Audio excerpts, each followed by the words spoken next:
Hello everyone, আসসালামু আলাইকুম। Welcome back to my channel Babin রান্নাঘরে আপনাদের স্বাগতম। আজকে আমি আপনাদের বাঁধাকপি আর চিকেন দিয়ে খুবই মজার একটা রেসিপি তৈরি করে দেখাবো।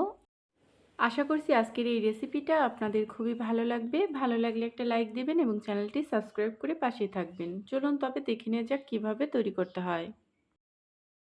এই রেসিপিটার জন্য আমি এখানে 200 গ্রাম বোনলেস চিকেন নিয়েছি, আর চিকেনগুলো এরকম আমি ছোট ছোট টুকরো করে কেটে নিয়েছি।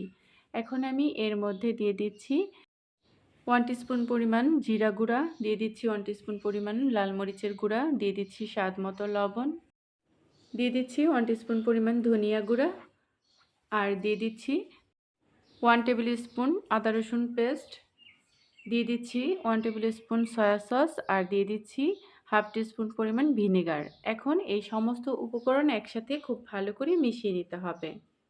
ভালো করে মিশিয়ে নিয়ে এটা একটা সাইডে রেখে দিতে হবে 20 মিনিটের জন্য ম্যারিনেট করে। তারপর চুলায় একটা প্যান বসিয়ে এর মধ্যে আমি দিয়ে দিচ্ছি পর্যাপ্ত পরিমাণ রেগুলার রান্নার তেল।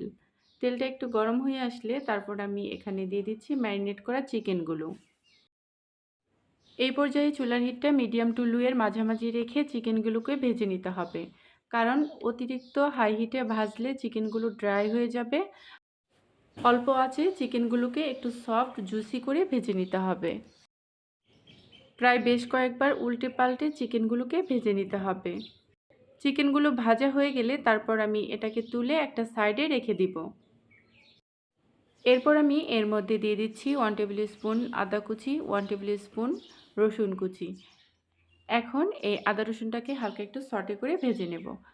ভেজে নিয়ে তারপর আমি এর মধ্যে দিয়ে দিব 1 কাপ পরিমাণ পেঁয়াজ, দিয়ে দিচ্ছি 3-4টা কাঁচামরিচ। এখন আমি এই পেঁয়াজ আর কাঁচামরিচটাকে হালকা একটু সটে করে ভেজে নেব।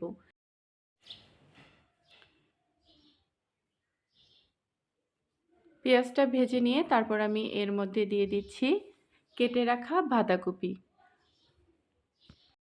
বাঁধাকপিগুলোকে আমি এরকম চারকোনা টুকরো টুকরো করে কেটে নিয়েছি। এখন এই সব কিছুকে আমি একসাথে মিশিয়ে নিচ্ছি।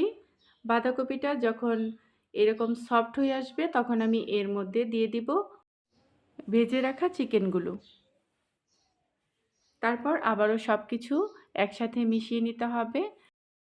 বাঁধাকপি থেকে অনেকটা পানি ছেড়ে দেবে, আর এই পানি ছেড়ে দেবে ওই পানিটা দিয়েই এই বাঁধাকপিটাকে রান্না করে নিতে হবে। সব কিছু মিশিয়ে নিয়ে তারপর আমি এর মধ্যে দিয়ে দিচ্ছি কিছু সস। এখানে আমি দিয়ে দিচ্ছি 1 টেবিল চামচ পরিমাণ ওয়েস্টার সস, দিয়ে দিচ্ছি 1 টেবিল চামচ পরিমাণ টমেটো সস, দিয়ে দিচ্ছি 1 টেবিল চামচ পরিমাণ সয়া সস। এখন এই সমস্ত উপকরণকে আবারও একসাথে মিশিয়ে নিতে হবে।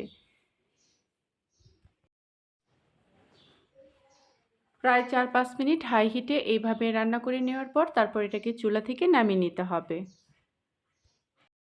বাঁধাকপি চিকেনের এই রেসিপিটা আপনারা খেতে পারেন রুটি, পরোটা আর ফ্রাইড রাইসের সাথে।